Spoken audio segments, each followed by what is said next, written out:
Sri Sharda Devi and her Divine Play, Chapter 14, page 226. Jyotirmayi Basu, a disciple of Holy Mother, recalled.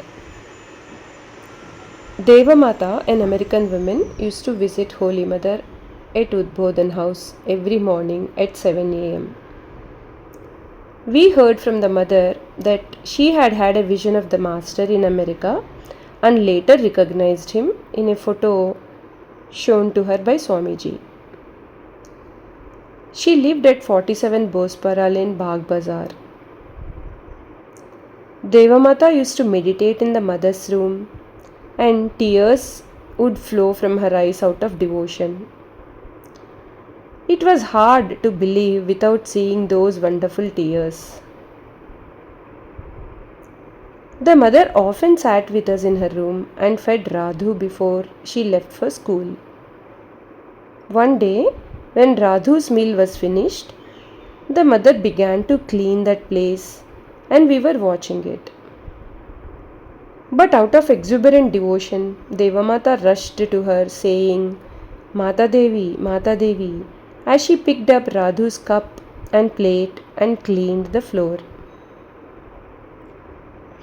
Seeing that Devamata's cloth had touched the defiled plate, Nalini laughed. Orthodox Hindus wash their clothes if they touch a dirty plate. Immediately the mother signaled her with her eyes to keep quiet.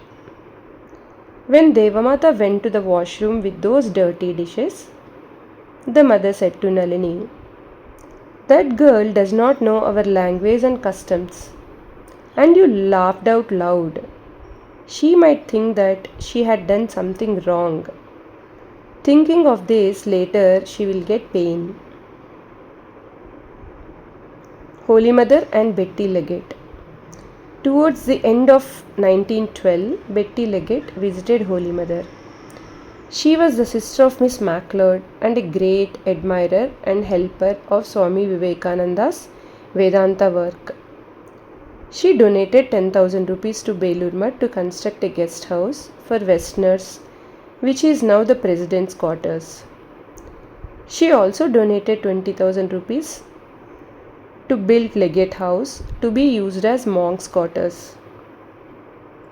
Betty's daughter Alberta and son-in-law, the Earl of Sandwich, were also devoted to Swamiji, and they also met Holy Mother. On January 1913, Betty wrote to her sister, Alberta had vast and intense experiences with Sharda Devi, and I have my own. I went to the little house at Bagh Bazar to see her and stayed endlessly. She was quite free, with head and hands uncovered, calm and beneficent, with the little women crawling to her feet and putting them aside gently in removed places, and having a mat spread for me. She told me how she loved you and Alberta, and how I was to tell you to come again with me to see her. She related anecdotes of her early life, when at 15 she sought her husband, and from impulse set out alone and was lost in a forest and there overtaken by a notorious robber. She approached him and said, Father, I have lost my way. Show me out of the forest. Whereupon he fell at her feet and then led her to his hut, where he and his wife both bowed and worshipped her. I have ordered one of the Holy Mother's photographs, as it is both very excellent of her and of a beautiful woman. She took my face in her hand several times and kissed her hands. Holy Mother showed her love and affection in this way. She would touch the chin of the dearest one with her right fingertips and then touch her fingers with her lips while making a kissing sound. We parted several times with much emotion.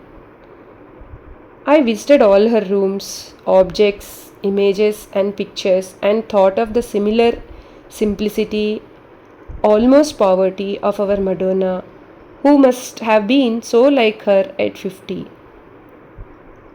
When I had gone all over the house, I found her at the head of the stairs, fairly radiant, again taking my face in her hands and blessing me. I had tears, and I thought she had, but I could not see for my own. Jema.